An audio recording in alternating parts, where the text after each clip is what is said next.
എല്ലാവർക്കും സൈറ ലിനിക്സിലേക്ക് സ്വാഗതം. നമ്മുടെ 5ാമത്തെ ടെസ്റ്റ് പേപ്പർ ഇട്ടുണ്ടായിരുന്നു അല്ലേ?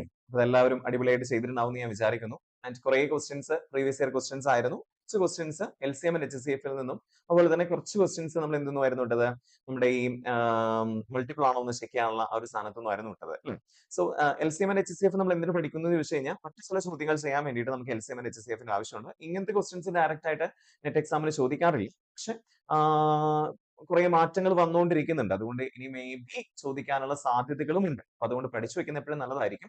LCM ആൻഡ് HCF ഒക്കെ ജസ്റ്റ് ഒന്ന് പഠിച്ചു വെക്കുന്ന എപ്പോഴും നല്ലതായിരിക്കും. കാരണം അങ്ങനെ ചോദിച്ചു കണ്ടിട്ടില്ല ഇന്ന് വരെ. പക്ഷെ എന്നാലും നമുക്കത് അറിഞ്ഞിരിക്കണം. കാരണം ഇത് വെച്ചിട്ടാണ് നമ്മൾ മറ്റൊരുപാട് ക്വസ്റ്റ്യൻസ് ചെയ്യാൻ വേണ്ടി പോകുന്നത്. ദാറ്റ് മീൻസ് ടൈം ആൻഡ് വർക്കുമായിട്ട് ബന്ധപ്പെട്ടും ടൈം ആൻഡ് ഡിസ്റ്റൻസുമായിട്ട് ബന്ധപ്പെട്ടും ഒക്കെ ഉള്ള ചില ചോദ്യങ്ങൾ ചെയ്യണമെങ്കിൽ നമുക്ക് എന്തറിയണം?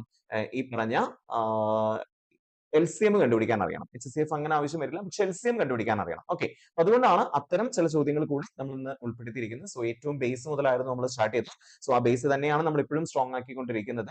സോ ആ ബേസ് സ്ട്രോങ് ആയതിനു ശേഷം ഹയർ ആയിട്ടുള്ള ക്വസ്റ്റ്യൻസിലേക്കും മറ്റിലേക്ക് പോവുകയാണെങ്കിൽ നമുക്ക് പെട്ടെന്ന് കിട്ടുന്ന ഒരു അത് നമുക്ക് തന്നെ തിരിച്ചറിയാൻ വേണ്ടി പറ്റും. ഓക്കെ, ആ ക്വസ്റ്റ്യൻസ് നമുക്ക് എത്തുമ്പോഴേക്കും നിങ്ങൾക്ക് അത് തിരിച്ചറിയാൻ വേണ്ടി പറ്റും. അപ്പോൾ ബേസ് ക്ലിയർ ആക്കിയിട്ട് നമുക്ക് മറ്റു കാര്യങ്ങളിലേക്ക് പോകാം എന്നുള്ളത് കൊണ്ടാണ് ഇത്തരം ബേസ് ക്വസ്റ്റ്യൻസ് നമ്മൾ ഇട്ടിരിക്കുന്നത്. ഓക്കെ, ഇവിടെയാണല്ലോ. അപ്പൊ നമുക്ക് നോക്കിയാലോ? എല്ലാവരും ആൻസർ ചെയ്തിട്ടുണ്ടാവും, എല്ലാവർക്കും കിട്ടിയിട്ടുണ്ടാവും അറിയാം. എന്നാലും ജസ്റ്റ് ഒന്ന് നമുക്ക് ആൻസർ ചെയ്ത് നോക്കി നോക്കാം. Okay, ready? എന്താണ് ചോദ്യം? What is the smallest number of ducks that could swim in this formation അല്ലെ? അപ്പൊ ഇതിൽ പറഞ്ഞിരിക്കുന്നത് എന്താണ്? ഇതൊരു പ്രീവിയസ് ക്വസ്റ്റ്യൻ ആണ് അല്ലെ? 2 ducks in front of a duck അല്ലെ? 2 ഡക്ക് ഒരു ഡക്കിന് മുന്നിലായിട്ടുണ്ട് ആൻഡ് 2 ഡക്ക് ഒരു ഡക്കിന് പിന്നിലായിട്ടുണ്ട് and a duck between 2 ducks അല്ലെ? 2 ഡക്കുകൾക്ക് ഇടയിലായിട്ട് ഒരു ഡക്ക് ഉണ്ട്. അങ്ങനെയാണെങ്കിൽ ഇവിടെ എത്ര ഡക്സ് ആണ് ഏറ്റവും മിനിമം വരിക എന്നുള്ളതാണ് ചോദ്യം. ഓക്കെ, ചോദ്യം എന്താണ്? What is the smallest number എന്നുള്ളതാണ് ചോദ്യം അല്ലെ? അപ്പൊ നിങ്ങൾ ഒന്ന് ആലോചിച്ച് നോക്കുക, എത്രയായിരിക്കും വരിക? ജസ്റ്റ് ഇവിടുത്തെ ഏറ്റവും ചെറിയ സംഖ്യനെ നമുക്ക് എടുത്തു നോക്കാം. 3 എന്ന് പറയുന്ന സാധനം ഒന്ന് എടുത്ത് നോക്കുകയാണെങ്കിൽ നമുക്ക് നോക്കാം അത് ശരിയാണെന്ന്. അപ്പൊ 3 ഡക്സ് ഇതപ്പൊ ഇങ്ങനെ നിൽക്കുന്നു എന്ന് വിചാരിക്കാം. ഇത് 3 ഡക്സ് ആണെങ്കിൽ ഓക്കെ, ഇതിൽ ഇവിടെ പറഞ്ഞ കണ്ടീഷൻസ് നോക്കിയേ. 2 ducks in front of a duck അല്ലെ? ഒരു ഡക്കിന് മുന്നിലായിട്ട് 2 ഡക്സ്. കറക്റ്റ് ആണ്. ദാ ഏറ്റവും ലാസ്റ്റത്തെ ഡക്കിന് മുന്നിലായിട്ട് ഈ ഡക്കും ഈ ഡക്കും ഉണ്ട്. അപ്പൊ 2 ഡക്കില്ലേ? യെസ് ഉണ്ട്. And 2 ducts behind A duck. അവിടെ നോക്കിയേ, ഏറ്റവും ഫ്രണ്ടത്തെ ഡക്കിന് പിന്നിലായിട്ട് 2 ഡക്സ് ഇല്ലേ? ഉണ്ട് അല്ലെ? പിന്നെ and a duck between 2 ducts, 2 ഡക്കുകൾക്ക് ഇടയിൽ ഒരു ഡക്ക്. അത് കറക്റ്റ് അല്ലേ? അപ്പൊ പിന്നെ നമ്മൾ വേറെ ഒന്നും നോക്കേണ്ട. ഏറ്റവും ചെറുതാണ് ചോദിച്ചിട്ടുള്ളത് എന്നുള്ളത് കൊണ്ട് തന്നെ ഇവിടുത്തെ ആൻസർ ഓപ്ഷൻ ഡി 3 ആയിരിക്കും. ഇവിടുത്തെ എന്തെന്ന് പറയുന്ന സാധനം? ആൻസർ എന്ന് പറയുന്ന സാധനം. ഓക്കെ, 2 ഡക്ക് ഫ്രണ്ടിലും ഉണ്ട്, 2 ഡക്ക് ഒരു ഡക്കിന്റെ ബാക്കിലും ഉണ്ട്, ഒരു ഡക്ക് 2 ഡക്കുകൾക്ക് ഇടയിലും ഉണ്ട് അല്ലെ? അതെല്ലാം സാറ്റിസ്ഫൈ ചെയ്യുന്നു ഏറ്റവും സ്മോളസ്റ്റ് നമ്പർ എന്ന് പറയുന്നത് 3 ഡക്സിന്റെ കാര്യം. ക്ലിയർ അല്ലേ? സിമ്പിൾ അല്ലേ? യെസ്. അടുത്ത ക്വസ്റ്റ്യൻ എന്താണ്? കെ ബാർ ടീനെ 11/20 എന്ന് നോട്ട് ചെയ്തിരിക്കുന്നു അല്ലെ? ജെ ബാർ ആറിനെ എങ്ങനെ നോട്ട് ചെയ്യും എന്നുള്ളതാണ് ചോദ്യം അല്ലെ? നോക്കൂ, കെ ഇങ്ങനെ നമ്പർ ഒക്കെ തരുന്ന സമയത്ത് അപ്പൊ നമ്മൾ എന്ത് എഴുതാ? ABCD അതിന്റെ പൊസിഷൻസ് എഴുതി വെക്കുക അല്ലെ? അപ്പൊ നോക്കൂ, കെ എത്രാമതാ? കെ ഓൾറെഡി 11ാമത് തന്നെയാണ് അല്ലെ? അപ്പൊ ആ കെക്ക് 11 എന്ന് കൂടിയിരിക്കുന്ന അതിന്റെ കറക്റ്റ് പൊസിഷൻ ആണ്. ടി 20 ആണോ നോക്കിക്കേ? ടി എത്രാമത് തന്നെയാണ്? 20 തന്നെയാണ് അല്ലെ? അപ്പൊ പിന്നെ എന്താണ് നോക്കേണ്ടത്? കറക്റ്റ് പൊസിഷൻസ് കൂടി ചെയ്താൽ മതി അല്ലെ? അപ്പൊ ജെക്ക് എത്രയാണ് കോഡ് നോക്കിക്കേ? ജെയുടെ ആണ് അല്ലെ? ഓക്കെ, ജെയുടെ 10 ആണ് ആൻഡ് ബാർ അല്ലെ? പിന്നെ എത്രയാണ് ആറിന്റെ കോഡ്? ഇവിടെ 10/8 ഉണ്ട്, 10/18 ഉണ്ട്. 6 എന്തായാലും 10/8 ആവാനോ സാധ്യതയില്ല. 10/18 ഉണ്ട്, 10/19 ഉണ്ട്. പിന്നെ 6ന്റെ കേസും കൂടെ നമുക്ക് നോക്കാം. 6 എത്രാമതാണ്? 18ാമതാണ് അല്ലെ? 18. ഓക്കെ, ഇതിന് ജസ്റ്റ് ശരിക്കും പറഞ്ഞു കഴിഞ്ഞാൽ നിങ്ങൾക്ക് ഇതിൽ ഏതെങ്കിലും ഒന്ന് അറിയാമെങ്കിൽ കെ 11ാമതാണ്, ടി 20ാമതാണെന്ന് അറിയാമെങ്കിൽ നിങ്ങൾ എന്ത് ചെയ്താൽ മതി? ജെ എന്ന് പറയുന്നത് കെയുടെ തൊട്ട് ബാക്കിലായിരിക്കും അല്ലെ? അപ്പൊ ഇങ്ങനെ എഴുതുന്നില്ല. എന്താണ്? കെയുടെ തൊട്ട് ബാക്കിലുള്ള 10 ആയിരിക്കും ജെക്ക് വരും. ആൻഡ് ആർ എന്ന് പറയുന്നത് എന്താണ്? ടിയുടെ 2 ബാക്കിലായിരിക്കും അല്ലെ? നോക്കൂ, RST അല്ലെ? അപ്പൊ ടി എന്ന് പറയുന്നത് 20ാമത്തെ ആണെങ്കിൽ 9ാമത് ഏതായിരിക്കും? എസും 18ാമത് ആരായിരിക്കും? ആറും ആയിരിക്കും അല്ലെ? ഇപ്പൊ ജെ ബാർ 6 എന്നുള്ളത് 10/18 ആണെന്നുള്ളത് നമുക്ക് അവിടെ നിന്ന് തന്നെ ആ ഒരു ക്വസ്റ്റ്യൻ തന്നെ അണ്ടർസ്റ്റുഡ് ആണ്. നമ്മൾ ഇങ്ങനെ എഴുതി ചെയ്യണം എന്നൊരു നിർബന്ധമില്ല. പക്ഷെ നമുക്ക് ക്വസ്റ്റ്യൻ പേപ്പർ കിട്ടുന്ന സമയത്ത് നമ്മൾ ആൻസർ ചെയ്ത് തുടങ്ങുന്നതിന് തൊട്ട് മുമ്പായിട്ട് ഈ ഒരു സാധനം എഴുതി വെക്കുന്നത് എപ്പോഴും നല്ലതായിരിക്കും കേട്ടോ. അതിന്റെ പൊസിഷൻ കാര്യങ്ങളൊക്കെ ജസ്റ്റ് ഒന്ന് നോട്ട് ചെയ്ത് വെക്കുന്നത് എപ്പോഴും നല്ലതായിരിക്കും. കാരണം അതുമായി ബന്ധപ്പെട്ടുള്ള ചോദ്യങ്ങൾ പെട്ടെന്ന് ആൻസർ ചെയ്യാൻ വേണ്ടിയിട്ട് നമുക്ക് കൺഫ്യൂഷൻ വരാതെ, അല്ലെങ്കിൽ നമ്മളിങ്ങനെ ഓരോന്ന് എണ്ണി നിൽക്കേണ്ടി വരും. അതിനേക്കാൾ നല്ലത് ജസ്റ്റ് നമ്മളത് എഴുതി വെക്കുകയാണെങ്കിൽ നമുക്ക് പെട്ടെന്ന് ആൻസർ ചെയ്യാൻ വേണ്ടി പറ്റും. ഓക്കെ അല്ലേ? റെഡി അല്ലേ? യെസ്. അടുത്ത ക്വസ്റ്റ്യൻ എന്താണ്? എന് 5 എന്നും ബിന് 6 എന്നും സിന് 7 എന്നൊക്കെ കൂടിയാണെങ്കിൽ അല്ലെ? 17, 19, 20, 9, 8 എന്നുള്ള സാധനത്തിന് എന്തായിരിക്കും കൂടിയ എന്നുള്ളതാണ് ചോദ്യം. ഇവിടെ നമ്മൾ നോക്കൂ, എന് 5 കൂടിയാണെങ്കിൽ അല്ലെ, ബിക്ക് 6 കൂടിയാണെങ്കിൽ സിക്ക് 7 കൂടിയാണെങ്കിൽ എന്താണ് ചെയ്തിരിക്കുന്നത്? അതിന്റെ കറസ്പോണ്ടിങ് പൊസിഷനിൽ നിന്ന് 4 എണ്ണം മാറ്റി കൂടിയാണ് ചെയ്തേക്കുന്നത് അല്ലെ. അതിന്റെ കറസ്പോണ്ടിങ് പൊസിഷൻ എന്താണോ അതിൽ നിന്ന് 4 എണ്ണം മാറ്റി കൂടിയാണ് ചെയ്തേക്കുന്നത്.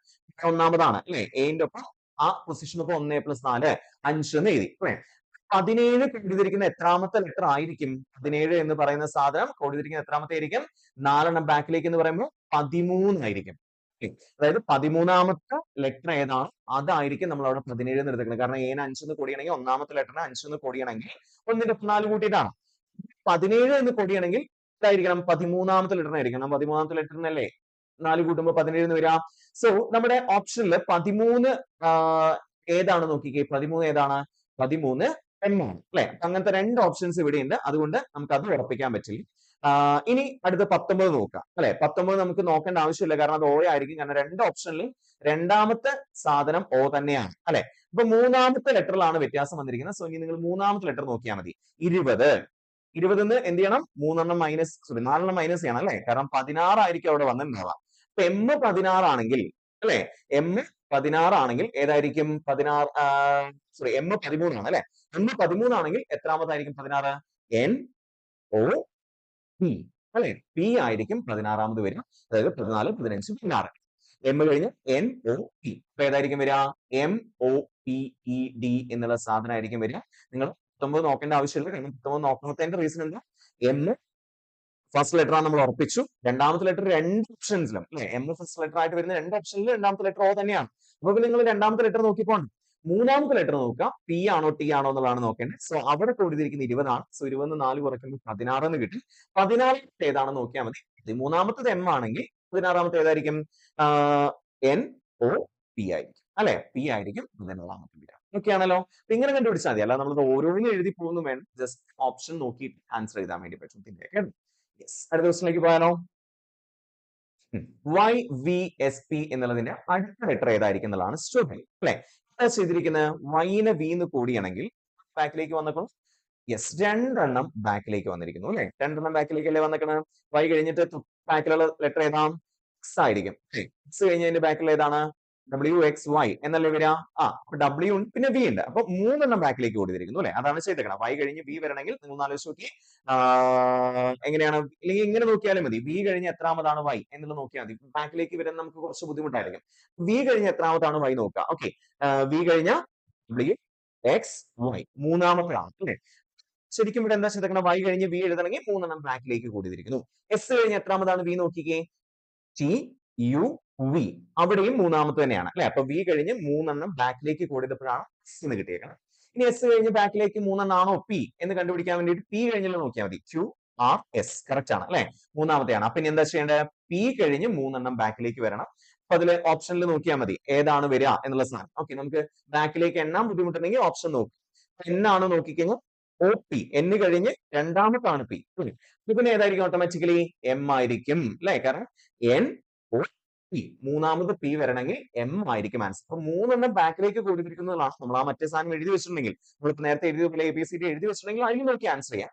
അല്ലെങ്കിൽ നമുക്ക് ബാക്കിലേക്ക് വരാൻ ബുദ്ധിമുട്ടുണ്ടെങ്കിൽ നമ്മൾ എന്ത് ചെയ്യാം? ബാക്കിലേക്ക് നമുക്ക് പെട്ടെന്ന് കൗണ്ട് ചെയ്ത് വരാൻ കുറച്ച് ബുദ്ധിമുട്ടുണ്ടാവുമല്ലോ. അങ്ങനെയാണെങ്കിൽ നമ്മൾ ഫ്രണ്ടിലേക്ക് തന്നെ പോയാൽ മതി. അതായത് ഇവിടെയുള്ള ലെറ്ററിൽ ഇങ്ങനെ നോക്കി പോവാം. ഓക്കെ, സിമ്പിൾ അല്ലേ? യെസ്. അടുത്ത എന്താണ്? 3 കൊണ്ട് ഹരിക്കാൻ പറ്റുന്ന സംഖ്യ ഏതായിരുന്നു എന്നുള്ളതായിരുന്നു ചോദ്യം അല്ലെ. Which of the following is A multiple of അല്ലെങ്കിൽ ഡിവിസിബിൾ ബൈ 3 എന്നുള്ളതായിരുന്നു ചോദ്യം വന്നിരിക്കുന്നത്. എങ്ങനെയാണ് 3ന്റെ മൾട്ടിപ്പിൾ കണ്ടുപിടിക്കുക? ഒരു സംഖ്യ 3ന്റെ മൾട്ടിപ്പിൾ ആണോ അല്ലെങ്കിൽ 3ന്റെ ഡിവിസിബിൾ ആണോ എന്ന് കണ്ടുപിടിക്കാൻ വേണ്ടിയിട്ട് നിങ്ങൾ ആ സംഖ്യയിലെ അക്കങ്ങൾ തമ്മിൽ കൂട്ടും. 9 ചെയ്ത അതേപോലെ തന്നെയാണ് 3ന്റെയും കണ്ടുപിടിക്കുക. അക്കങ്ങൾ തമ്മിൽ കൂട്ടാം. അക്കങ്ങൾ തമ്മിൽ കൂട്ടുമ്പോൾ കിട്ടുന്ന ആൻസർ ഉണ്ടല്ലോ, ആ ആൻസർ 3ന്റെ മൾട്ടിപ്പിൾ ആണെങ്കിൽ ആ ഹോൾ നമ്പർ 3ന്റെ മൾട്ടിപ്പിൾ ആയിരിക്കും. ഓക്കെ, സോ നോക്കാം നമുക്ക്. 75, 24, 11 അതിൽ അക്കങ്ങൾ തമ്മിൽ കൂട്ടിക്ക് 7 5 12, 12 2 14, 14 4 18, 18 1 19 1 20 ആണ് അവിടെ കിട്ടുന്നത്. 20 3ന്റെ മൾട്ടിപ്പിൾ ആണോ? അല്ല അല്ലെ. അപ്പൊ പിന്നെ ഓട്ടോമാറ്റിക്കലി ഈ 7,52,411 എന്തിന്റെ മൾട്ടിപ്പിൾ ആയിരിക്കില്ല? 3ന്റെ മൾട്ടിപ്പിൾ ആയിരിക്കില്ല. 6 4 10, 10 2 12, 12 3 15, 15 2 17 3 20. അവിടെയും കൂട്ടുമ്പോൾ 20 ആണ് കിട്ടുന്നത്. 20 3ന്റെ മൾട്ടിപ്പിൾ അല്ലല്ലേ? ഓപ്ഷൻ ബിയും അല്ല. അതെ 1 5 6 6 2 8 8 4 12 12 7 19 19 9 28 2 30 33ന്റെ മൾട്ടിപ്പിൾ അല്ലേ? യെസ്. അപ്പൊ ഏതാണ് ആൻസർ? ഓപ്ഷൻ സി ആണ്. ഓപ്ഷൻ ഡിയും കൂടെ നമുക്ക് നോക്കി നോക്കാം. 2 3 5 6 11 2 13 1 14 ആണ് വരിക. 14 3ന്റെ മൾട്ടിപ്പിൾ അല്ലല്ലോ? അല്ല. അപ്പൊ ഓപ്ഷൻ ഡിയും അല്ല മൾട്ടിപ്പിൾ. ഓപ്ഷൻ സി ആയിരിക്കും മൾട്ടിപ്പിൾ. ഓപ്ഷൻ ഡി നോക്കേണ്ട ആവശ്യമൊന്നുമില്ല കേട്ടോ. ഞാൻ ജസ്റ്റ് ഇപ്പോ നിങ്ങൾക്ക് അത് മനസ്സിലാവാൻ വേണ്ടി പറഞ്ഞതെന്ന് മാത്രം. എവിടെ നിങ്ങൾക്ക് 3ന്റെ മൾട്ടിപ്പിൾ ആയിട്ടുള്ള ഒരു ആൻസർ കിട്ടുന്നോ അവിടെ വെച്ച് നിങ്ങൾക്ക് നിർത്താം. അതായിരിക്കും ആൻസർ. ഓക്കെ ആണല്ലോ? യെസ്. ഇപ്പൊ എങ്ങനെയാണ് മൾട്ടിപ്പിൾ ആണോ എന്ന് ചെക്ക് ചെയ്യുന്നത് മനസ്സിലാണല്ലോ? 3ന്റെ കേസിലും 9ന്റെ കേസിലും സെയിം ആണ്. കൂട്ടുമ്പോൾ കിട്ടുന്ന അതിലെ അക്കങ്ങൾ തമ്മിൽ കൂട്ടുമ്പോൾ കിട്ടുന്നത് 3ന്റെ മൾട്ടിപ്പിൾ ആണെങ്കിൽ അത് 3ന്റെ മൾട്ടിപ്പിൾ ആയിരിക്കും ഹോൾ നമ്പർ. ഇനി 9ന്റെ ആണെങ്കിലും ഇതേപോലെ തന്നെ സെക്കൻഡ് അക്കങ്ങളെല്ലാം കൂടെ കൂട്ടും. അങ്ങനെ കിട്ടുന്ന സാധനം 9ന്റെ മൾട്ടിപ്പിൾ ആണെങ്കിൽ അത് ആ സംഖ്യ മൊത്തത്തിൽ 9ന്റെ മൾട്ടിപ്പിൾ ആയിരിക്കും. ഓക്കെ അല്ലേ? യെസ്. അടുത്ത ക്വസ്റ്റ്യൻ. എന്താ ചെയ്തേക്കണേ? ക്ലോക്ക് എന്നുള്ളതിനെ അല്ലെ? യെസ്. എവിടെ? ക്ലോക്ക് എന്നുള്ള സാധനത്തിനെ നമ്മൾ എങ്ങനെ കോഡ് ചെയ്തിരിക്കുന്നു? കെ ഓക്കെ താഴെ എഴുതാം അതായിരിക്കും കുറച്ച് കൂടുതൽ അല്ലേ? K C O L C എന്ന് കോഡ് ചെയ്തിരിക്കുന്നു അല്ലെ? അങ്ങനെയാണെങ്കിൽ സ്റ്റെപ്സിനെ എന്തായിരിക്കും അവിടെ കോഡ് ചെയ്യുക എന്നുള്ളതാണ് ചോദ്യം വന്നിരിക്കുന്നത്. എങ്ങനെയാ മാറ്റിയിരിക്കുന്നത്? സെൻട്രലിലുള്ള ലെറ്ററിനെ അതേപോലെ പ്ലേസ് ചെയ്തിരിക്കുന്നു അല്ലെ? അപ്പൊ നമുക്ക് ഇവിടെ സെൻട്രലിലുള്ള ലെറ്റർ ഏതാണ്? ഇ ആണ്. അത് അതേപോലെ തന്നെ പ്ലേസ് ചെയ്യാം. ഓക്കെ. ഇനി നിങ്ങൾ ഓപ്ഷനിൽ നോക്കിക്കോളൂ. സെൻട്രൽ ഇ മാത്രം വരുന്ന സാധനം എത്ര ഉണ്ട് നോക്കിക്കേ. 2 ഓപ്ഷനിലുണ്ട് അല്ലെ? ഇതിൽ സെൻട്രൽ എസ് ആണ്. സോ നമുക്ക് ഇതല്ലാന്ന് മനസ്സിലായി. ആൻഡ് ഇതിന്റെ സെൻട്രൽ പി ആണ്. ഡിയുടെ സെൻട്രൽ പി ആണ്. അതല്ല എന്ന് നമുക്ക് മനസ്സിലായി. ഇനിയുള്ള 2 ഓപ്ഷനിൽ സ്പെറ്റ്സും സ്പെസ്റ്റും ആണ് അല്ലെ? അപ്പൊ അതിൽ ഏതാണ് വരാന്ന് നോക്കാൻ വേണ്ടിയിട്ട് സംഭവം നോക്കണം. നമ്മൾ എന്താ ചെയ്തേക്കണം? ഫസ്റ്റ് ലെറ്റർ രണ്ടിൽ നോക്കണ്ട. കാരണം എന്താണ് എസ് തന്നെയാണ് അല്ലെ? സെക്കൻഡ് ലെറ്റർ രണ്ടിനും പി തന്നെയാണ്. ലാസ്റ്റ് ലെറ്ററിലാണ് നമുക്ക് മാറ്റം വന്നിരിക്കുന്നത്. അപ്പൊ ലാസ്റ്റ് ലെറ്റേഴ്സ് എങ്ങനെയാണ് കോഡ് ചെയ്തിരിക്കുന്നത് നോക്കിയാൽ മതി. ഓക്കെ. ഇവിടെ എൽ എന്ന് പറയുന്ന സെക്കൻഡ് ലെറ്ററിനെയാണ് സെക്കൻഡ് ലാസ്റ്റ് ലെറ്റർ ആയിട്ട് നമ്മൾ എഴുതിയിരിക്കുന്നത് അല്ലെ? എൽ എന്ന് പറയുന്ന സെക്കൻഡ് ലെറ്ററിനെയാണ് സെക്കൻഡ് ലാസ്റ്റ് ലെറ്റർ ആയിട്ട് നമ്മൾ എഴുതിയിരിക്കുന്നത്. സോ അങ്ങനെ നോക്കാം. അല്ലെങ്കിൽ നമുക്ക് ഇത് വേണമെങ്കിൽ തിരിച്ചു വായിക്കാം. നോക്കിയേ ക്ലോക്കിനെ തിരിച്ചു എഴുതിയിരിക്കുന്നതല്ലേ ക്ലോക്ക് എന്ന് പറയുന്ന സാധനം. അങ്ങനെ തിരിച്ചു വായിച്ചാലും മതി. ഏത്? അതായത് ക്ലോക്ക് എന്ന് പറയുന്ന സാധനത്തിനെ തിരിച്ചു എഴുതി കഴിഞ്ഞാൽ K C O L C എന്ന് കിട്ടിയിരിക്കുന്നു അല്ലെ? അപ്പൊ അതേപോലെ തന്നെ K C O L C എന്നല്ലേ നമുക്ക് ഇവിടെ ആൻസർ കിട്ടിയേക്കണം. അപ്പൊ സ്റ്റെപ്സിനെ തിരിച്ചെഴുതിയാലും മതി. അപ്പൊ അങ്ങനെയാണെങ്കിൽ ഈ സെൻട്രൽ ലെറ്റർ ഒന്നും നോക്കേണ്ട ആവശ്യമില്ല. ഞാൻ സെൻട്രൽ ലെറ്റർ നോക്കാൻ പറഞ്ഞ എന്തിനാന്ന് വെച്ചാൽ ചിലപ്പോ ചില ഓപ്ഷൻസിൽ ഒറ്റൊന്ന് മാത്രമേ സെൻട്രൽ ഈ വരുന്ന കേസ് ഉണ്ടാവുള്ളൂ. പിന്നെ അത് എഴുതി വെച്ചാൽ മതിയായിരുന്നു. പക്ഷെ ഇത് നേരെ തിരിച്ചാണ് കോഡ് ചെയ്തിരിക്കുന്നത്. സോ എന്ത് ചെയ്യാം? സ്റ്റെപ്സിനെ തിരിച്ചു കോഡ് ചെയ്യാന്ന് പറഞ്ഞാൽ ആദ്യം എസ് വരും, പിന്നെ പി വരും, പിന്നെ ഇ വരും, പിന്നെ ടി വരും, പിന്നെ എസ് വരും അല്ലെ? അപ്പൊ ഏതാ വരിക? സ്റ്റെപ്സ് എന്നുള്ള ഈ ഓപ്ഷൻ ആയിരിക്കും നമ്മുടെ കറക്റ്റ് ആൻസർ അല്ലെ? നേരെ തിരിച്ചു കോഡ് ചെയ്തിരിക്കുന്നു. തിരിച്ച് ലെറ്റേഴ്സിനെ തിരിച്ചെഴുതിയിരിക്കുന്നു അല്ലെ? റിവേഴ്സ് ചെയ്തിരിക്കുന്നു എന്ന് മാത്രം നമ്മൾ പഠിച്ചാൽ മതി. ക്വസ്റ്റ്യൻ എന്താ? 2 5 10 എന്നീ സംഖ്യകളുടെ എൽസിയം കണ്ടുപിടിക്കാനാണ് ക്വസ്റ്റ്യൻ അല്ലെ? എൽസിയം എന്ന് പറഞ്ഞാൽ എന്താണ്? ലീസ്റ്റ് കോമൺ മൾട്ടിപ്പിൾ എന്നാണ്. ഓക്കെ. ഈ തന്നിരിക്കുന്ന സംഖ്യകളുടെ ഒക്കെ മൾട്ടിപ്പിളിലെ കോമൺ ആയിട്ടുള്ള മൾട്ടിപ്പിൾസിൽ ഏറ്റവും ചെറുതിനെയാണ് ലീസ്റ്റ് എന്ന് പറഞ്ഞാൽ അതാണല്ലോ ചെറുതിനെയാണ് നമ്മൾ എന്തെന്ന് വിളിക്കുന്നത്? എൽസിയം എന്ന് വിളിക്കുന്നത്. 2ന്റെ മൾട്ടിപ്പിൾസ് പറഞ്ഞാൽ ഏതൊക്കെയാ? 2 4 8 സോറി 2 4 6 8 അങ്ങനെ പോകും അല്ലെ? 5ന്റെ മൾട്ടിപ്പിൾസ് 5ഉം 10ഉം 10ന്റെ മൾട്ടിപ്പിൾ 10 20 30 അങ്ങനെ പോകുമ്പോൾ ഏറ്റവും ചെറിയ കോമൺ ആയിട്ടുള്ള മൾട്ടിപ്പിൾ ഏതാ? എല്ലാത്തിലും കോമൺ ആയിട്ട് വരുന്നുണ്ട് അല്ലെ? സോ ഏതൊരു സംഖ്യകളുടെയും എൽസിയം കണ്ടുപിടിക്കാൻ പറഞ്ഞു കഴിഞ്ഞാൽ തന്നിരിക്കുന്ന സംഖ്യകളുടെ എൽസിയം കണ്ടുപിടിക്കാനാണെങ്കിൽ ഇത് കൃത്യമായിട്ട് മനസ്സിലാക്കി വെച്ചോളൂ. കാരണം നമുക്ക് ഒരുപാട് ചോദ്യങ്ങൾ ചെയ്യാൻ വേണ്ടിയിട്ട് വർക്ക് ആൻഡ് ടൈമിൽ അതുപോലെ തന്നെ സ്പീഡ് ആൻഡ് ഡിസ്റ്റൻസ് ഇതൊക്കെ ചെയ്യാൻ വേണ്ടിയിട്ട് എൽസിയമിന് ആവശ്യമുണ്ട്. സോ അവിടെ നമുക്ക് ഇങ്ങനെ ഓരോന്നും ഇങ്ങനെ സ്റ്റെപ്പ് ബൈ സ്റ്റെപ്പ് ആയിട്ട് എഴുതി ചെയ്യാനുള്ള സമയമൊന്നും ഉണ്ടാവില്ല. സോ അത് കൃത്യമായിട്ട് മനസ്സിലാക്കി വെച്ചാൽ നമുക്ക് ഏറ്റവും എളുപ്പത്തിൽ അത്തരം ക്വസ്റ്റ്യൻസ് ചെയ്യാൻ വേണ്ടി പറ്റും. അപ്പൊ നമ്മൾ എൽസിയം കണ്ടുപിടിക്കേണ്ടത് എങ്ങനെയാണെന്ന് ചോദിച്ചാൽ ഏറ്റവും വലിയ സംഖ്യയ്ക്ക് ഈക്വലന്റോ ഓക്കെ ഇപ്പോഴും എൽസിയം കണ്ടുപിടിക്കാനുള്ള ഒരു മെത്തേഡ് ഞാൻ പറയുന്നത്. എപ്പോഴും എൽസിയം എന്ന് പറയുന്ന സാധനം ഏറ്റവും വലിയ സംഖ്യയ്ക്ക് ഈക്വലന്റോ അല്ലെങ്കിൽ അതിന്റെ മൾട്ടിപ്പിളോ ആയിരിക്കും. ഏറ്റവും വലിയ സംഖ്യ ആണോ എന്ന് എങ്ങനെ ചെക്ക് ചെയ്യും? ഇവിടുത്തെ ഏറ്റവും വലിയ സംഖ്യ ഏതാ ആണ് അല്ലെ? ആണോ എന്ന് ചെക്ക് ചെയ്യാൻ വേണ്ടിയിട്ട് നിങ്ങൾ ചെയ്യേണ്ട പരിപാടി ഇതാണ്.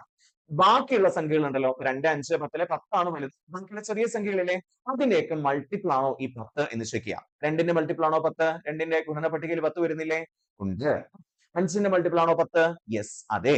അങ്ങനെയാണെങ്കിൽ രണ്ടിനെയും ബാക്കി തന്നിരിക്കുന്ന രണ്ടല്ല എത്ര സംഖ്യകൾ തന്നിട്ടുണ്ടോ അതിന്റെ ഒക്കെ മൾട്ടിപ്പിൾ ഈ ഏറ്റവും വലിയ സംഖ്യ വരുന്നുണ്ടെങ്കിൽ അതായിരിക്കും അവിടുത്തെ എൽസിയം. നിങ്ങൾ വേറെ ഒന്നും നോക്കാൻ നിൽക്കണ്ട. അപ്പൊ ഇവിടുത്തെ എൽസിയം എത്രയായിരിക്കും? ആയിരിക്കും. അപ്പൊ പഠിച്ചു വെക്കേണ്ട കൺസെപ്റ്റ് ഇതാണ്. ഏറ്റവും വലിയ സംഖ്യയ്ക്ക് ഈക്വലന്റോ അല്ലെങ്കിൽ അതിന്റെ മൾട്ടിപ്പിളോ ആയിരിക്കും എപ്പോഴും LCM എന്ന് പറയുന്ന സാധനം. ഇതാണല്ലോ. പ്രശ്നത്തിലേക്ക് പോവാം. എന്താണ് ചോദ്യം? ഏതാണ് ഡിവിസിബിൾ ബൈ 6 എന്നുള്ളതാണ് അല്ലെ? ഒരു സംഖ്യ 6ന്റെ മൾട്ടിപ്പിൾ ആവണമെങ്കിൽ അത് 2ന്റെയും മൾട്ടിപ്പിൾ ആയിരിക്കണം, 3ന്റെയും മൾട്ടിപ്പിൾ ആയിരിക്കണം. 2 ഇൻറ്റു 3 അല്ലേ 6. അപ്പൊ 2ന്റെയും മൾട്ടിപ്പിൾ ആയിരിക്കണം, 3ന്റെയും മൾട്ടിപ്പിൾ ആയിരിക്കണം, എങ്കിൽ മാത്രമേ ആ സംഖ്യ 6ന്റെ മൾട്ടിപ്പിൾ ആവുള്ളൂ. അപ്പൊ എങ്ങനെയാണ് ഒരു സംഖ്യ 2ന്റെ മൾട്ടിപ്പിൾ ആണോ എന്ന് ചെക്ക് ചെയ്യുക? എന്തായിരിക്കണം? ഈവൻ നമ്പർ ആയിരിക്കണം അല്ലെ? ആ സംഖ്യയുടെ ലാസ്റ്റ് ഡിജിറ്റ് എന്ന് പറയുന്ന സാധനം ഈവൻ നമ്പർ ആയിരിക്കണം, അല്ലെങ്കിൽ ആ ഹോൾ നമ്പർ ഈവൻ നമ്പർ ആയിരിക്കണം. അപ്പൊ ഇവിടുത്തെ ഏതൊക്കെ ഓപ്ഷൻസ് നമുക്ക് കട്ട് ചെയ്യാം 2ന്റെ മൾട്ടിപ്പിൾ അല്ല എന്ന് വിചാരിച്ചിട്ട്? യെസ്, ഓപ്ഷൻ ബി 2ന്റെ മൾട്ടിപ്പിൾ ആണോ? കാരണം അതൊരു ഓഡ് നമ്പർ ആണ് അല്ലെ? ലാസ്റ്റ് 1 വന്നു കഴിഞ്ഞാൽ അത് ഓഡ് നമ്പർ ആണ്. ആൻഡ് ഇവിടെയും ഇതൊരു ഓഡ് നമ്പർ ആണ്. ബാക്കി 2 ഓപ്ഷനിൽ ഏതോ ഒന്നാണ്. ഇനി നമ്മൾ ചെക്ക് ചെയ്യേണ്ടത് ബാക്കി 2 ഓപ്ഷനിൽ 2ന്റെ മൾട്ടിപ്പിൾ ആണ് 2, ഇനി 3ന്റെ മൾട്ടിപ്പിൾ ആണോ എന്ന് ചെക്ക് ചെയ്യണം. നമ്മൾ കുറച്ച് മുമ്പ് കണ്ടു 3ന്റെ മൾട്ടിപ്പിൾ ആണോ എന്ന് എങ്ങനെ ചെക്ക് ചെയ്യാം? നിങ്ങൾ തമ്മിൽ കൂട്ടാം അല്ലെ? അപ്പോ 2 5 7, 7 3 10, 6 16, 16 9 25, 4 29 ആണോ? 29 3ന്റെ മൾട്ടിപ്പിൾ അല്ലല്ലോ? അല്ല. അപ്പൊ പിന്നെ ഓപ്ഷൻ എയും അല്ലാന്ന് മനസ്സിലായി. സോ ഓട്ടോമാറ്റിക്കലി ഓപ്ഷൻ ഡി ആയിരിക്കും. എന്നാലും നമ്മൾ ജസ്റ്റ് ഒന്ന് കൂട്ടി നോക്കാം. 5 2 7, 7 3 12 12 2 14 4 18 അല്ലെ? 18 3ന്റെ മൾട്ടിപ്പിൾ അല്ലേ? യെസ്, ഇത് ഓൾറെഡി 2ന്റെയും മൾട്ടിപ്പിൾ അല്ലേ? അപ്പൊ 2ന്റെയും മൾട്ടിപ്പിൾ ആണ് 3ന്റെയും മൾട്ടിപ്പിൾ ആണ് ഒരു സംഖ്യയെങ്കിൽ അത് 6ന്റെയും മൾട്ടിപ്പിൾ ആയിരിക്കും, അല്ലെങ്കിൽ ഡിവിസിബിൾ ബൈ 6 ആയിരിക്കും. സോ ഇവിടുത്തെ ആൻസർ ഏതാ? ഓപ്ഷൻ ഡി ആയിരിക്കും ഇവിടുത്തെ ആൻസർ ആയിട്ട് വരിക. ഓക്കെ ആണല്ലോ? യെസ്. അപ്പൊ 6ന്റെ മൾട്ടിപ്പിൾ ആണോ എന്ന് ചെക്ക് ചെയ്യാം. 2ന്റെ മൾട്ടിപ്പിൾ ആണോ നോക്കി, 3ന്റെ മൾട്ടിപ്പിൾ ആണോ നോക്കി. 2ന്റെയും 3ന്റെയും മൾട്ടിപ്പിൾ ആണെങ്കിൽ അത് ഓട്ടോമാറ്റിക്കലി 6ന്റെയും മൾട്ടിപ്പിൾ ആയിരിക്കും. ഓക്കെ, അടുത്ത ദിവസത്തിലേക്ക് പോട്ടെ. എന്താണ് ചോദ്യം? 5, 25, 30 എന്നീ സംഖ്യകളുടെ HCF കാണാനാണ് ചോദ്യം. ഇനി HCF കണ്ടുപിടിക്കാനുള്ള മെത്തേഡ് പറഞ്ഞുതരാം. നമ്മൾ LCM കണ്ടുപിടിക്കാൻ എളുപ്പവഴി പഠിച്ചു. ഇനി നമ്മൾ അടുത്തായിട്ട് നോക്കാൻ പോകുന്ന HCF എങ്ങനെയാണ് എളുപ്പത്തിൽ കണ്ടുപിടിക്കുക എന്നുള്ളതാണ്. HCF എന്ന് പറഞ്ഞു കഴിഞ്ഞാൽ ഹയസ്റ്റ് കോമൺ ഫാക്ടർ എന്നാണ്. ഓക്കെ, ഫാക്ടേഴ്സ് പറഞ്ഞാൽ എന്താ? ഫാക്ടേഴ്സ് പറഞ്ഞാൽ അതിന്റെ ഘടകങ്ങളാണ്. എന്ന് വെച്ചാൽ ആ സംഖ്യയെ നമുക്ക് പെർഫെക്റ്റ് ആയിട്ട് ഹരിക്കാൻ പറ്റുന്ന നമ്പേഴ്സിനെയാണ് ഘടകങ്ങൾ എന്ന് വിളിക്കുക. ഒരു ഉദാഹരണം പറയുകയാണെങ്കിൽ 25. 25നെ നമുക്ക് 1 വെച്ച് കറക്റ്റ് ആയിട്ട് ഹരിക്കാം അല്ലെ? 25നെ 2 വെച്ചോ 3 വെച്ചോ ഒന്നും ഹരിക്കാൻ പറ്റില്ല, 4 വെച്ച് പറ്റില്ല, പിന്നെ 5 വെച്ചാണ് പറ്റുക അല്ലെ? പിന്നെ 25 വെച്ചും ഹരിക്കാൻ പറ്റും.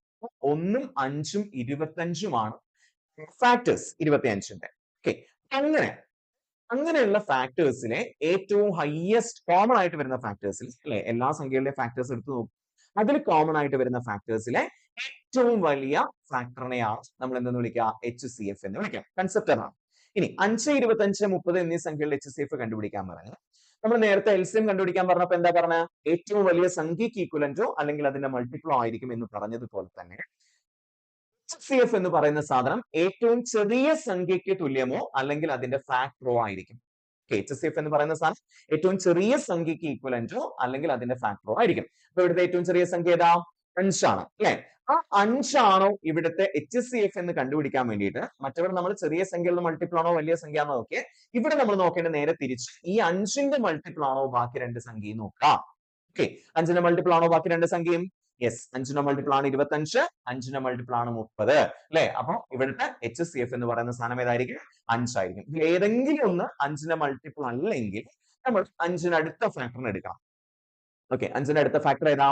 5ന് ആകെ 2 ഫാക്ടേഴ്സേ ഉള്ളൂ. ഏതൊക്കെയാണ്? 1, 5 മാത്രമേ ഉള്ളൂ. കാരണം നമുക്ക് 5നെ 1 വെച്ചും കറക്റ്റ് ആയിട്ട് ഹരിക്കാൻ പറ്റും, 5 വെച്ചും. ബാക്കി 2 വെച്ചോ 3 വെച്ചോ 4 വെച്ചോ ഒന്നും കറക്റ്റ് ആയിട്ട് ഹരിക്കാൻ പറ്റില്ല. പിന്നെ ഇതല്ലെങ്കിൽ പിന്നെ ആൻസർ ഏതായിരിക്കും? 1 ആയിരിക്കും. പക്ഷെ ഇവിടെ 5 എന്ന് പറയുന്ന സാധനത്തിന്റെ മൾട്ടിപ്പിൾ ആണ് 25, 30. അപ്പൊ ഇവിടുത്തെ HCF എത്രയായിരിക്കും? 5 ആയിരിക്കും. ക്ലിയർ ആണല്ലോ? യെസ്. അടുത്ത question. The least number which when divided by അല്ലെ 3, 6, 8 leaves a remainder 1, 4, 6 respectively എന്ന് പറയുമ്പോൾ ലീസ്റ്റ് നമ്പർ എന്നുള്ളതും which is divided by എന്നുള്ള സാധനം കേൾക്കുന്നു. എന്നുള്ള 2 കാര്യങ്ങൾ കേൾക്കുമ്പോൾ നിങ്ങൾ മനസ്സിലാക്കേണ്ട കേസ്, ഞാൻ ഇവിടെ കണ്ടുപിടിക്കേണ്ടത് LCMന്റെ മെത്തേഡാണ്. LCM മെത്തേഡാണ് ഞാനിവിടെ ഉപയോഗിക്കേണ്ട. LCM ആണ് കണ്ടുപിടിക്കുന്നത്. പക്ഷെ എന്തിന്റെ LCM എന്ന് ചോദിച്ചു കഴിഞ്ഞാൽ ഇത് നമ്മൾ ചെയ്യേണ്ട പരിപാടി ആദ്യം 3, 6, 8 എന്ന് എഴുതണം. ഓക്കെ, 3, 6, 8 എന്ന് എഴുതിയതിനു ശേഷം അതിന് നമുക്ക് എന്ത് വേണമെന്നാ പറഞ്ഞ? റിമൈൻഡേഴ്സ് വേണമെന്നാ പറഞ്ഞ അല്ലെ? 3 വെച്ച് ഹരിക്കുമ്പോൾ എനിക്ക് 1 റിമൈൻഡർ കിട്ടണം, 6 വെച്ച് ഹരിക്കുമ്പോൾ എനിക്ക് 4 റിമൈൻഡർ കിട്ടണം, 8 വെച്ച് ഹരിക്കുമ്പോൾ എനിക്ക് 6 റിമൈൻഡർ കിട്ടണം എന്ന് പറയണം. നിങ്ങൾ എന്ത് ചെയ്യാം? ആദ്യം സംഖ്യകളെ മുകളിൽ എഴുതും, വേണ്ട റിമൈൻഡേഴ്സിന് അതിന്റെ കറസ്പോണ്ടിങ് റിമൈൻഡേഴ്സിനെ ആ സംഖ്യകളെ താഴെയായിട്ട് എഴുതും. എന്നിട്ട് ഇവരൊന്ന് മൈനസ് ചെയ്ത് നോക്കൂ. 3 1 പോയാൽ എത്രയാ? 2. 6 4 പോയാൽ എത്രയാ? 2. 8 6 പോയാൽ എത്രയാണ്? 2. ഇനി നിങ്ങൾ ചെയ്യേണ്ട സ്റ്റെപ്പ് എന്താന്ന് വെച്ചാൽ 3, 6, 8 എന്ന നമ്പേഴ്സിന്റെ 3 നമ്പേഴ്സിന്റെ LCM കണ്ടുപിടിക്കാം. ഓക്കെ, 3, 6, 8 എന്ന സംഖ്യയുടെ LCM കണ്ടുപിടിക്കാം. എത്രയായിരിക്കും 3, 6, 8ന്റെ LCM? ഏറ്റവും വലിയ സംഖ്യ 8 ആണ്. 3ന്റെ മൾട്ടിപ്പിൾ ആണോ? അല്ല. പിന്നെ 8ന്റെ അടുത്ത മൾട്ടിപ്പിൾ എടുക്കാം 16. 16 3ന്റെ മൾട്ടിപ്പിൾ അല്ല അല്ലെ? പിന്നെ 8ന്റെ അടുത്ത മൾട്ടിപ്പിൾ ഏതാണ്? 3 8 24 എന്നുള്ളത് 3ന്റെ മൾട്ടിപ്പിൾ അല്ലേ? അതെ. 6ന്റെ മൾട്ടിപ്പിൾ അല്ലേ? 6 × 4 24 ആണ് അല്ലെ? അപ്പൊ ഇത് 3ന്റെയും ദാറ്റ് മീൻസ് 3ന്റെയും 6ന്റെയും 8ന്റെയും മൾട്ടിപ്പിൾ ആയിട്ടുള്ള ഏറ്റവും ചെറിയ സംഖ്യ എന്ന് പറയുന്നത് 24 ആണ്. അപ്പൊ ഇവിടുത്തെ LCM 24 കിട്ടി. ഇനി നിങ്ങളുടെ പരിപാടി എന്താന്ന് വെച്ചാൽ ഇങ്ങനെ റിമൈൻഡർ കിട്ടേണ്ട കേസ് ആണെങ്കിൽ 24ന്ന് നമുക്ക് വേണ്ട റിമൈൻഡർ ഉണ്ടല്ലോ. സോറി, റിമൈൻഡർ അല്ല, നമ്മൾ ആ കുറച്ചപ്പോൾ കിട്ടിയ ഒരു ആൻസർ ഇല്ലേ, 3 ഭാഗത്ത് സെയിം ആൻസർ തന്നെയല്ലേ കിട്ടിയേ? സെയിം ആൻസർ ആയിരിക്കും. ഇങ്ങനത്തെ LCM മെത്തേഡിലൊക്കെ സെയിം ആൻസർ ആയിരിക്കും നമുക്ക് അവിടെ കിട്ടുന്നുണ്ടാവും ഇങ്ങനത്തെ ചോദ്യമാണെങ്കിൽ. സോ നിങ്ങൾ ചെയ്യേണ്ടത് 24ന്ന് നമുക്ക് കിട്ടിയ LCMൽ നിന്ന് ഈ ഒരു സാധനം കുറയ്ക്കാം കേട്ടോ. 24ന്ന് 2 കുറച്ച് എത്ര കിട്ടാ? 22 ആയിരിക്കും. അപ്പൊ ഇവിടെ ആൻസർ എത്രയായിരിക്കും? 22 ആയിരിക്കും. നിങ്ങളൊന്ന് ഹരിച്ചു നോക്കൂ. 22നെ 3 കൊണ്ട് ഹരിച്ചാൽ എത്ര ശിഷ്ടം കിട്ടാം? 22/3 നമുക്കറിയാം 7 പ്രാവശ്യം പോയി 7 21. നമുക്ക് എത്ര ശിഷ്ടം കിട്ടുന്നു? 1. കണ്ടോ? 3 കൊണ്ട് ഹരിക്കുമ്പോൾ ശിഷ്ടം 1 കിട്ടുന്നുണ്ട്. അടുത്ത് 22നെ 6 കൊണ്ട് ഹരിച്ചാലോ? 3 6 18 അല്ലെ? 18. ബാക്കി എത്ര ശിഷ്ടം കിട്ടുന്നു? 4 ശിഷ്ടം കിട്ടുന്നുണ്ട് അല്ലെ? 22നെ 8 കൊണ്ട് ഹരിച്ചാലോ? എത്ര വരിക? 8 16 അല്ലെ? ബാക്കി 6 ശിഷ്ടം. 6 ശിഷ്ടം വരുന്നില്ലേ? യെസ്. അപ്പൊ അങ്ങനെ ചെയ്യാൻ പറ്റുന്ന ഏറ്റവും ചെറിയ സംഖ്യ ഏതാണ്? 22 ആണ്. ക്ലിയർ ആണോ എങ്ങനെ ചെയ്യേണ്ടതെന്നുള്ളത്? LCM കണ്ടുപിടിക്കുന്നു. LCM കണ്ടുപിടിച്ചതിന് ശേഷം നമ്മൾ ആ കുറച്ച് വെച്ച സാധനം ഉണ്ടല്ലോ, അതായത് അവിടെ എല്ലാം സെയിം ആൻസർ ആയിരിക്കും കിട്ടിയിട്ടുണ്ടാവുക. ആ ആൻസർ ഇത് LCMൽ നിന്ന് കുറയ്ക്കും. ഓക്കെ, അടുത്ത ലിസ്റ്റ്. 2 ആളുകളുണ്ട് അല്ലെ? അവര് 77 ആൻഡ് 88 സ്റ്റെപ്സ് ആണ്, അല്ലെങ്കിൽ ഓരോ സ്റ്റെപ്സിലും അത്രയും സെന്റിമീറ്റർ ആണ് വെക്കുക അല്ലെ? അപ്പൊ if they start in step, then what is the minimum distance they should cover so that both of them can cover the same distance in complete steps എന്ന് ചോദിച്ചു കഴിഞ്ഞാൽ അവർ ഒന്നിച്ച് എത്ര സ്റ്റെപ്പ് വെച്ചാലാണ് അവർക്ക് ഒരേ ഡിസ്റ്റൻസ് കവർ ചെയ്യാൻ വേണ്ടി പറ്റുക? മിനിമം ഡിസ്റ്റൻസ് എന്നൊക്കെയാണ് പറഞ്ഞേക്കുന്നത്. അപ്പൊ ഇത്തരം ചോദ്യങ്ങളിൽ നിങ്ങൾ മനസ്സിലാക്കേണ്ട കേസ് മിനിമം എന്ന് കണ്ടുപിടിക്കുന്നു. പിന്നെ അതുപോലെ തന്നെ ഇവരെ എപ്പോൾ വീണ്ടും കണ്ടുമുട്ടും, എപ്പോഴാണ് ഇവര് വീണ്ടും ഒന്നിച്ച് സ്റ്റെപ്പുകൾ വെക്കുക, എപ്പോഴാണ് ഒന്നിച്ച് ഇതാക്കുക, അങ്ങനെയുള്ള ചോദ്യങ്ങളൊക്കെ വരുന്ന സമയത്ത് നിങ്ങൾ കണ്ടുപിടിക്കേണ്ടത് LCM ആണ്. എന്തിന്റെ? 77ന്റെയും 88ന്റെയും LCM കണ്ടുപിടിക്കാം. പക്ഷെ നമുക്ക് 88ന്റെ മൾട്ടിപ്പിൾ ഒക്കെ എടുത്തു പോലെ ഭയങ്കര ബുദ്ധിമുട്ടല്ലേ? അതെ. പിന്നെ നമുക്ക് ചെയ്യാൻ പറ്റുന്ന ഒരു മെത്തേഡ്, ഇങ്ങനത്തെ വലിയ വലിയ സംഖ്യകൾ വന്നാൽ നമ്മൾ പഴയ മെത്തേഡിലേക്ക്, അതായത് ഇപ്പൊ ഞാൻ ഇത്രയും നേരം പറഞ്ഞു വന്ന LCM കണ്ടുപിടിക്കുന്ന മെത്തേഡിലേക്ക് നിങ്ങൾ പോകണം. നിങ്ങൾ ചെയ്യേണ്ട പരിപാടി 77ലും 88ലും കോമൺ ആയിട്ട് പോകുന്ന ഒരു സംഖ്യ വെച്ച് ഡിവൈഡ് ചെയ്യുക എന്നുള്ളതാണ്. ഓക്കെ, 77ലും 88ലും എന്താ പോവാ? 11 പോവും അല്ലെ? 11 വെച്ച് നമ്മൾ ഡിവൈഡ് ചെയ്യാണ്. 77ൽ 11 7 പ്രാവശ്യവും 88ൽ 11 പ്രാവശ്യം. ഇനി 7ലും 8ലും കോമൺ ആയിട്ട് വല്ലതും പോവോ? 7ലും 8ലും വല്ലതും കോമൺ ആയിട്ട് പോകാനുണ്ടോ? ഇല്ല. പിന്നെ എന്ത് ചെയ്യാം? ഇനി നമ്മൾ ചെയ്യേണ്ടത് ഇവിടുത്തെ LCM ആണ് കണ്ടുപിടിക്കേണ്ടത് എന്നുള്ളത് കൊണ്ട് LCM എന്ന് പറയുന്ന സാധനം ഇറ്റ് ഈസ് 11 × 7 × 8 ആണ്. ഓക്കെ, 11 × 7 × 8 ചെയ്താൽ നമുക്ക് ആൻസർ കിട്ടും. 11 × 7 എത്രയാണ്? 77 ആണ് അല്ലെ? 77 × 8 ചെയ്യാം. അപ്പൊ നമുക്ക് 7 56, ലാസ്റ്റത്തെ ഡിജിറ്റ് 6 ആണെന്ന് മനസ്സിലായാൽ പിന്നെ ഇവിടെ ആൻസറിൽ ലാസ്റ്റ് ഡിജിറ്റ് 6 വരുന്ന ഒറ്റ ഓപ്ഷൻ ഉള്ളൂ. സോ ബാക്കി ചെയ്യാണ്ട് 616 ആയിരിക്കും. ക്ലിയർ ആണല്ലോ? വേണമെങ്കിൽ ചെയ്യാം. 856 ബാക്കി 5 ശിഷ്ടം, വീണ്ടും 7 56 5 61 616. അപ്പൊ ഇങ്ങനത്തെ ചോദ്യങ്ങൾ വരുമ്പോ വീണ്ടും എപ്പോ കണ്ടുമുട്ടും, വീണ്ടും എപ്പോ ഒന്നിച്ച്, ചില ക്വസ്റ്റ്യൻസിൽ ഇങ്ങനെ ആയിരിക്കും തരിക, ഇത്ര സമയം കഴിയുമ്പോൾ ബെല്ലടിക്കും ഓരോ ക്ലോക്ക്. ഓക്കെ, അലാറം അടിക്കും. ഇനി എത്ര സമയം കഴിയുമ്പോഴായിരിക്കും ഇവർ 3 പേരും കൂടെ ഒന്നിച്ച് അലാറം അടിക്കാം. അതുപോലെ തന്നെ എത്ര ദൂരം കഴിയുമ്പോഴാണ് ഇവർ ഇനി ഒന്നിച്ച് കണ്ടുമുട്ടുക. ഇങ്ങനത്തെ ചോദ്യങ്ങളൊക്കെ വരുമ്പോൾ നമ്മൾ കണ്ടുപിടിക്കുന്നത് എന്താണ്? LCM. ഓക്കെ, യെസ്, മിനിമം ചോദ്യം വരുമ്പോൾ. അടുത്ത the least number which when divided by 15, 20, 30 and leaves a remainder of 4 in each cases എന്നാ പറഞ്ഞത്. നമ്മൾ നേരത്തെ ചെയ്ത ക്വസ്റ്റ്യൻസിൽ എന്തായിരുന്നു? ഓരോന്നിനും ഓരോ റിമൈൻഡർ ആയിരുന്നു വേണ്ടത്. 15 വെച്ച് കഴിക്കുമ്പോൾ ഒരു റിമൈൻഡർ, 20 വെച്ച് കഴിക്കുമ്പോൾ വേറെ റിമൈൻഡർ, 30 വെച്ച് കഴിക്കുമ്പോൾ വേറെ റിമൈൻഡർ. ഇവിടെ എല്ലായിടത്തും സെയിം റിമൈൻഡർ ആ വേണ്ടത്. പിന്നെ ലീസ്റ്റ് നമ്പർ എന്നൊക്കെ കണ്ടപ്പോൾ തന്നെ നമുക്ക് മനസ്സിലായി, which is divided by എന്നൊക്കെ പറഞ്ഞ് കണ്ടപ്പോൾ തന്നെ മനസ്സിലായി LCM ആണ് കണ്ടുപിടിക്കേണ്ടത് മനസ്സിലായി. അപ്പൊ ഇവിടെ പരിപാടി എന്താന്ന് വെച്ചാൽ 15ന്റെയും 20ന്റെയും 30ന്റെയും LCM ആദ്യം കണ്ടുപിടിക്കാം. ഓക്കെ, 15ന്റെയും 20ന്റെയും 30ന്റെയും LCM കണ്ടുപിടിക്കാം. 15, 20, 30ന്റെ LCM ഏറ്റവും വലിയ സംഖ്യ 30 ആണ്. 30 15ന്റെ മൾട്ടിപ്പിൾ ആണ്, പക്ഷെ 20ന്റെ മൾട്ടിപ്പിൾ അല്ല അല്ലെ? അപ്പൊ 30ന്റെ അടുത്ത മൾട്ടിപ്പിൾ എടുത്തു 60. 60 നമുക്കറിയാം 15ന്റെയും മൾട്ടിപ്പിൾ ആണ്, 20ന്റെയും മൾട്ടിപ്പിൾ ആണ്. സോ അവിടുത്തെ LCM എന്ന് പറയുന്ന സാധനം 60 ആയിരിക്കും. LCM വെച്ച് നിങ്ങളൊന്ന് ആലോചിക്കുക. LCM വെച്ച് ഞാൻ 15നെ ഹരിച്ചാൽ എനിക്ക് എത്ര റിമൈൻഡർ കിട്ടാം? സീറോ ആയിരിക്കും അല്ലെ? കാരണം അതാണല്ലോ കോമൺ ആയിട്ടുള്ള മൾട്ടിപ്പിൾ ആണല്ലോ. മൾട്ടിപ്പിൾ എന്ന് പറഞ്ഞാൽ എന്താണ്? ഇത് വെച്ച് ഹരിക്കുമ്പോൾ നമുക്ക് സീറോ റിമൈൻഡർ കിട്ടും എന്നുള്ളത് അല്ലെ? 60ന് 15 വെച്ച് ഹരിച്ചാലും 60ന് 20 വെച്ച് ഹരിച്ചാലും 60ന് 30 വെച്ച് ഹരിച്ചാലും എനിക്ക് കിട്ടുന്ന റിമൈൻഡർ എന്ന് പറയുന്നത് ഇറ്റ് ഈസ് സീറോ. സീറോ ആയിരിക്കും. ഓക്കെ, അപ്പൊ അങ്ങനെയാണെങ്കിൽ 4 റിമൈൻഡർ വേണമെങ്കിൽ അപ്പൊ എന്തായിരിക്കും ഞാൻ ചെയ്യേണ്ടി വരിക? 4 റിമൈൻഡർ വേണമെങ്കിൽ നിങ്ങൾ ഒന്നും ചെയ്യേണ്ട, ഈ LCM-നോടൊപ്പം ഒരു 4 കൂട്ടി കൊടുക്കുക എന്നുള്ളതാണ്. മറ്റേതിൽ ഓരോ റിമൈൻഡർ ആയതുകൊണ്ടാണ് നമ്മൾ ആ മെത്തേഡ് ചെയ്തത്. ഇവിടെ സിംഗിൾ റിമൈൻഡർ ആകുമ്പോൾ LCM പ്ലസ് ആ സിംഗിൾ റിമൈൻഡർ കൂട്ടി കൊടുക്കുക. സോ ദാറ്റ് ഈസ് 60 പ്ലസ് 4 64 ആയിരിക്കും. ഓക്കെ, അപ്പൊ ഇങ്ങനത്തെ ക്വസ്റ്റ്യൻസിൽ സെയിം റിമൈൻഡർ വേണ്ട ക്വസ്റ്റ്യൻസിൽ LCM കണ്ടുപിടിക്കാം, എന്നിട്ട് അതിനോടൊപ്പം എന്ത് കൂട്ടി കൊടുക്കാം? നമുക്ക് വേണ്ട റിമൈൻഡർ കൂട്ടി കൊടുക്കാം. ഇത്രയുള്ളൂ പണി. യെസ്, ക്വസ്റ്റ്യനിലേക്ക് പോവാം. അടുത്ത ക്വസ്റ്റ്യൻ എന്താ? The largest number 19, 28, 37 to leave the remainder 1 in each case is എന്നാ പറഞ്ഞത് അല്ലെ?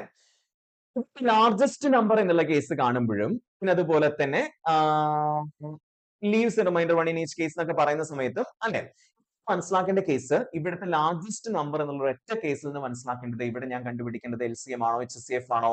ഹൈയസ്റ്റ് കോമൺ ഫാക്ടർ HCF ആണ്. സോ എങ്ങനെ കണ്ടുപിടിക്കുന്നു ചോദിച്ചാൽ ഇവിടെ നമ്മൾ ചെയ്യേണ്ടത് HCF-ന്റെ മെത്തേഡിൽ ഇങ്ങനെ സെയിം റിമൈൻഡർ വേണ്ടപ്പോഴും ഡിഫറെന്റ് റിമൈൻഡർ വേണ്ടപ്പോഴും ചെയ്യേണ്ടത് ഒരേ മെത്തേഡാണ്. ചെയ്യാനുള്ളത് ഇത്രേ ഉള്ളൂ. ആ നമ്മൾ നേരത്തെ എഴുതിയ പോലെ LCM-ന്റെ കേസിൽ എഴുതിയ പോലെ സംഖ്യകൾ ആദ്യം എഴുതി വെക്കുക, എന്നിട്ട് വേണ്ട റിമൈൻഡേഴ്സ് ഓരോന്നിനും വേണ്ട റിമൈൻഡേഴ്സ് അതിന് തൊട്ട് താഴെയായിട്ട് എഴുതി വെക്കാം.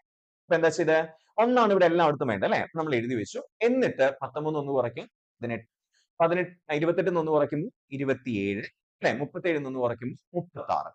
ഇങ്ങനെ ഇവിടെ ഡിഫറെന്റ് ആണ് കിട്ടിയത്, മറ്റിടത്തൊക്കെ സെയിം ആയിരുന്നു കിട്ടിയത്. ഇങ്ങനെ ഡിഫറെന്റ് ആയിട്ട് കിട്ടുന്ന സംഖ്യകളുണ്ടല്ലോ, ആ സംഖ്യകളുടെ HCF കണ്ടുപിടിക്കാം. ഓക്കെ, അപ്പൊ ഇവിടെ ചെറിയ ഡിഫറൻസ് ഉണ്ട്. എന്താ ചെയ്യണം?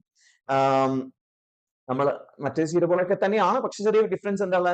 സംഖ്യകൾ എഴുതുന്നു, അതിന് വേണ്ട റിമൈൻഡേഴ്സ് താഴെ എഴുതുന്നു. സെയിം റിമൈൻഡർ ആണെങ്കിൽ ഡിഫറെന്റ് റിമൈൻഡർ ആണെങ്കിൽ ഇതേ മെത്തേഡാണ്, ഒറ്റ മെത്തേഡ് ഉള്ളൂ ഇവിടെ. മറ്റേ പോലെ രണ്ട് ഡിഫറെന്റ് മെത്തേഡ് ഇല്ല, ഒന്നിൽ മൈനസ് ചെയ്യണം, ഒന്ന് പ്ലസ് ചെയ്യണം, അങ്ങനത്തെ കൺസെപ്റ്റ് ഒന്നും ഇല്ല. സിംഗിൾ സ്റ്റെപ്പിൽ നമുക്ക് ഇവിടെ ചെയ്യാം. 19 എഴുതി, 1 എഴുതി, 28 1 എഴുതി, 27 37 1 വേണം, സിസ്റ്റം വേണം. സോ അത് കുറയ്ക്കുമ്പോൾ കിട്ടുന്ന സംഖ്യകൾ ഉണ്ടല്ലോ, അതിന്റെ HCF കണ്ടുപിടിക്കാം. 18, 27, 36 HCF എത്രയായിരിക്കും? 18 വരുമോ? കാരണം 18ന്റെ മൾട്ടിപ്പിൾ അല്ല 27, 36 ആണ്, പക്ഷെ 27 അല്ല അല്ലെ? 18ന്റെ അടുത്ത ഫാക്ടർ എടുക്കുക, 18ന്റെ അടുത്ത വലിയ ഫാക്ടർ എടുക്കുക. 18ന്റെ ഫാക്ടേഴ്സ് ഏതൊക്കെയാ? 9 2 18 കിട്ടില്ലേ? അപ്പൊ 9 അല്ലേ അടുത്ത ഫാക്ടർ വരിക? യെസ്, 9 ആണ് അടുത്ത വലിയ ഫാക്ടർ. 9 എന്ന് പറയുന്നത് 18, 9ന്റെ മൾട്ടിപ്പിൾ ആണ് 18, 9ന്റെ മൾട്ടിപ്പിൾ ആണ് 27, 9ന്റെ മൾട്ടിപ്പിൾ ആണ് 36. സോ ഇവിടുത്തെ ആൻസർ എത്രയായിരിക്കും? 9 ആയിരിക്കും. ഓക്കെ, നിങ്ങളൊന്ന് ശ്രമിച്ചു നോക്കിയേ. 19 9 കൊണ്ട് ഹരിച്ചു നോക്കിയേ, ഒന്നല്ലേ റിമൈൻഡർ കിട്ടാ? 28ന് 9 കൊണ്ട് ഹരിച്ചാൽ 9 3 27, ബാക്കി 1 ശേഷം.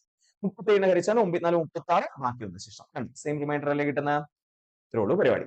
യെസ്, അടുത്ത ക്വസ്റ്റ്യൻ എന്താ? ഇവിടെ ഡിഫറെന്റ് റിമൈൻഡർ വേണം അല്ലെ? ഇതേ ചോദ്യം ഡിഫറെന്റ് റിമൈൻഡർ വേണം. സോ എന്താ ചെയ്യേണ്ടത്? അപ്പൊ അതേ ചെയ്ത പോലെ തന്നെ കേട്ടോ. 25ന് താഴെ നമ്മൾ എത്ര എഴുതി? 1 എന്ന് എഴുതി. ദെൻ 74 വെച്ച് ഹരിക്കുമ്പോൾ 2 ആണ് സിസ്റ്റം വേണ്ടത്. 99 വെച്ച് ഹരിക്കുമ്പോൾ 3 ആണ് സിസ്റ്റം വേണ്ടത്. സോ നമ്മൾ കുറയ്ക്കാണ്. 25 1 കുറച്ച 24, 72, 74 2 കുറച്ച 72, 99 3 കുറച്ച 96. അപ്പൊ നമ്മൾ ചെയ്യേണ്ട അടുത്ത സ്റ്റെപ്പ് എന്താ? 24ന്റെയും 72ന്റെയും 96ന്റെയും HCF കണ്ടുപിടിക്കാം. എത്രയായിരിക്കും? 24 ആയിരിക്കോ? 24ന്റെ മൾട്ടിപ്പിൾ ആണോ 72? അതെ, 24 × 3 72 ആണ്, 24 × 4 96 ആണ്. സോ ഇവിടുത്തെ HCF എത്രയാ? 24 ആയിരിക്കും. അതല്ലെങ്കിൽ ഇങ്ങനെ ചെയ്ത് കണ്ടുപിടിക്കാം. 24ലും 72ലും 96ലും കോമൺ ആയിട്ട് പോകുന്ന സംഖ്യ വെച്ച് നിങ്ങൾ ആദ്യം ഇതിനെ ഡിവൈഡ് ചെയ്യാം. ഓക്കെ, 2 ആയിരിക്കും നമുക്ക് പെട്ടെന്ന് കിട്ടുന്ന സാധനം അല്ലെ? അപ്പൊ 24 2 12 പ്രാവശ്യം, 72ൽ 36 പ്രാവശ്യം, ആൻഡ് 96ൽ 48. ഇനി ഇതിനെല്ലാത്തിലും കോമൺ ആയിട്ട് പോകുന്നുണ്ടോ നോക്കുമ്പോൾ നമുക്ക് പെട്ടെന്ന് കിട്ടും 6 പോവും എന്നുള്ളത് കിട്ടും അല്ലെ? 6 വെച്ച് ഡിവൈഡ് ചെയ്തു. യെസ്, 12ൽ 6 എത്ര പ്രാവശ്യം? 2 പ്രാവശ്യം, 36ൽ 6 6 പ്രാവശ്യം, 48ൽ 6 പ്രാവശ്യം. 2ലും 6ലും 8ലും എന്ത് പോവും? 2 പോവും അല്ലെ? അപ്പൊ 2 വെച്ച് ഡിവൈഡ് ചെയ്തു. 1 2 2, 3 2 6, 4 2 8. ഇനി നിങ്ങൾ എല്ലാത്തിലും കോമൺ ആയിട്ട് ഒന്ന് എന്നൊരു ആൻസർ ഏതെങ്കിലും ഒരു സംഖ്യയിൽ കിട്ടിക്കഴിഞ്ഞാൽ പിന്നെ നിങ്ങൾ ചെയ്യേണ്ട, കാരണം ബാക്കി എല്ലാത്തിലും കോമൺ ആയിട്ട് പോകുന്ന ഒരു സാധനവും ഒന്നല്ലാതെ വേറെ ഒന്നും ഇനിയില്ല. ഒന്ന് വെച്ച് നമ്മൾ ചെയ്യുകയും വേണം. ഓക്കെ, 1 3 4 ഒന്നല്ലാതെ വേറെ ഒന്നും കോമൺ ആയിട്ട് പോകില്ല. ഓക്കെ, LCM-ന്റെ കേസ് ആണെങ്കിൽ 2 കോമൺ ആയിട്ട് പോകുന്നു. ഇപ്പൊ 1 3 4 എന്നുള്ളതിൽ 3 കോമൺ ആയിട്ട് പോകുന്നു മാത്രമല്ല 3ലോ 4ലോ കോമൺ ആയിട്ട് പോകുന്ന വല്ലതും ഉണ്ടോ എന്നും കൂടെ നോക്കണം. പക്ഷെ HCF-ന്റെ കേസിൽ അങ്ങനെയൊന്നും നോക്കണ്ട. തന്നിരിക്കുന്ന എല്ലാ സംഖ്യകളിലും കോമൺ ആയിട്ട് പോകുന്ന സാധനം മാത്രം നോക്കിയാൽ മതി. പിന്നെ HCF-ൽ വരുന്ന മാറ്റം എന്താണെന്ന് ചോദിച്ചാൽ ഇവിടെ നമ്മൾ ചെയ്യേണ്ടത് ഏതൊക്കെ തമ്മിൽ ഗുണിക്കുക? 2 × 6 × 2 ഗുണിക്കുക. ഇത്രേ ചെയ്യേണ്ട ആവശ്യമുള്ളൂ, ഇങ്ങോട്ട് ഗുണിക്കേണ്ട. ഓക്കെ, അപ്പൊ 2 × 6 12 12 ഇൻറ്റു 2 24. അപ്പൊ ഇവിടുത്തെ HCF എത്രയായിരിക്കും? 24. ക്ലിയർ ആണല്ലോ? അടുത്ത ക്വസ്റ്റ്യൻ എന്താ? 21 ലിറ്റർ കൗ മിൽക്കും 42 ലിറ്റർ ടോണ്ട് മിൽക്കും 63 ലിറ്റർ ഡബിൾ ടോണ്ട് മിൽക്കും ഉള്ള ഒരാൾ അല്ലെ, അയാൾക്ക് എന്ത് ചെയ്യണം? ഇതിനെ മിക്സ് ചെയ്യാതെ ഡിഫറെന്റ് കുപ്പിയിലാക്കണം. പക്ഷെ എല്ലാത്തിലും ഒരേ സെയിം ലിറ്റർ ആണ് വേണ്ടത് അല്ലെ. സെയിം ലിറ്റർ നമുക്ക് എന്ത് വേണം? നിറയ്ക്കണം. അപ്പൊ അങ്ങനെയാണെങ്കിൽ അങ്ങനെ കൊള്ളുന്ന ഒരു ക്യാനിന്റെ മാക്സിമം കപ്പാസിറ്റി എത്രയായിരിക്കും? കൂടുതൽ നിറയ്ക്കണം. കുറച്ച് ക്യാനെ നമുക്ക് ഉപയോഗിക്കാൻ പാടുള്ളൂ. കുറച്ച് ക്യാനിൽ നിറയ്ക്കണം. പക്ഷെ സെയിം ലിറ്റർ ആണ് നിറയ്ക്കുന്നത്. ഇതിനെ മിക്സ് ചെയ്യാനും പാടില്ല അല്ലെ. വേണമെങ്കിൽ മിക്സ് ചെയ്തിട്ട് എന്ത് ചെയ്യാം? എല്ലാം കൂടെ ഒന്നിച്ച് ഒറ്റ ക്യാനിൽ നിറയ്ക്കാം. പക്ഷെ ഇത്രയും വലിയ ക്യാൻ എടുത്തിട്ട് അല്ലെ, പക്ഷെ അത് നടക്കില്ല, കാരണം മിക്സ് ചെയ്യാൻ പാടില്ല. അപ്പൊ ഇങ്ങനത്തെ ചോദ്യങ്ങൾ വരുമ്പോ മിക്സ് ചെയ്യാതെ ഇങ്ങനെ നിറയ്ക്കാനുള്ള ചോദ്യങ്ങളൊക്കെ വരുമ്പോൾ നമ്മുടെ കോമൺ സെൻസ് ഉപയോഗിച്ച് ആലോചിച്ച് നമുക്ക് മനസ്സിലാവും എന്താ നമ്മൾ കണ്ടുപിടിക്കേണ്ടത്? HCF ആണ്. 21, 42, 63 എന്നീ സംഖ്യകളുടെ HCF കണ്ടുപിടിക്കാം. ഓക്കെ, ഇതാണ് നമുക്ക് നിറയ്ക്കാൻ പറ്റുന്ന ഹയസ്റ്റ് അല്ലെ, ഹയസ്റ്റ് ആയിട്ടുള്ള, അപ്പൊ maximum capacity of the can കിട്ടാം. അപ്പൊ എത്രയായിരിക്കും ഇവിടുത്തെ ആൻസർ? 21, 42, 63 ഏറ്റവും ചെറിയ സംഖ്യ 21 ആണ്. 21ന്റെ മൾട്ടിപ്പിൾ ആണ് 42, 21ന്റെ മൾട്ടിപ്പിൾ ആണ് 63. അപ്പൊ പിന്നെ നമുക്ക് വേറെ ഡൗട്ട് ഒന്നും വേണ്ട. എത്രയായിരിക്കും ആൻസർ? 21 ആയിരിക്കും ഇവിടുത്തെ ആൻസർ അല്ലെ. അപ്പൊ ഇവിടുത്തെ ആൻസർ എത്രയായിരിക്കും? 21 ആണ് ഇവിടുത്തെ ആൻസർ ആയിട്ട് വരുന്നത്. യെസ്, 21. ക്ലിയർ ആണോ? അത്രേ ഉള്ളൂ. നമുക്ക് ചോദ്യമൊക്കെ കാണുമ്പോൾ ഭയങ്കര വലിയ ചോദ്യമായിട്ടൊക്കെ തോന്നും, പക്ഷെ സിമ്പിൾ ആയിട്ട് ആൻസർ ചെയ്യാൻ വേണ്ടി പറ്റും. ഇതൊന്നും ഈ പറഞ്ഞ പോലെ നെറ്റ് എക്സാമിന് ചോദിച്ചു വേണ്ടിയിട്ടുള്ള ചോദ്യങ്ങളല്ല, പക്ഷേ മാറ്റങ്ങൾ വന്നുകൊണ്ടിരിക്കുന്നു അല്ലെ. ഡിഫറെന്റ് ക്വസ്റ്റ്യൻസ് വന്നുകൊണ്ടിരിക്കുന്നു. സോ ഒരു PSL ലെവലിലേക്കോ SSL ലെവലിലേക്കോ നമ്മുടെ നെറ്റ് എക്സാം പോകുന്നുണ്ടോ, അല്ലെങ്കിൽ മാത്സിലെ ചോദ്യങ്ങൾ പോകുന്നുണ്ടോ എന്നൊരു ഡൗട്ട് വന്നുകൊണ്ടിരിക്കുന്നു. സോ ആ സമയത്ത് നമുക്ക് കൃത്യമായി അറിഞ്ഞിരിക്കണം, വന്നാൽ നമുക്ക് ചെയ്യാൻ അറിഞ്ഞിരിക്കണം അല്ലെ. അതുകൊണ്ട് പഠിപ്പിച്ചു എന്ന് മാത്രമേ ഉള്ളൂ. പക്ഷെ LCM കണ്ടുപിടിക്കാനുള്ള മെത്തേഡ് നമുക്ക് ഇനി ഒരുപാട് സ്ഥലത്ത് ആവശ്യം വരും. ഓക്കെ, അത് കൃത്യമായിട്ട് പഠിച്ചു വെക്കാം. ഓക്കെ ആണല്ലോ? യെസ്. അപ്പൊ അത്രയാണ് നമ്മുടെ ഈ ആഴ്ചയിലെ ചോദ്യങ്ങൾ ഉണ്ടായിരുന്നത്. സോ എല്ലാവരും അടിപൊളിയായിട്ട് ആൻസർ ചെയ്തിട്ടുണ്ടാവും എന്ന് വിചാരിക്കുന്നു. എല്ലാവർക്കും കൃത്യമായി മനസ്സിലായിട്ടുണ്ടാവും എന്ന് വിചാരിക്കുന്നു. സോ അപ്പൊ അടുത്ത ക്ലാസ്സിൽ മറ്റൊരു വീഡിയോ ആയിട്ട് കണ്ടുമുട്ടാം. അപ്പൊ അതുവരേക്കും താങ്ക് യു വെരി മച്ച്.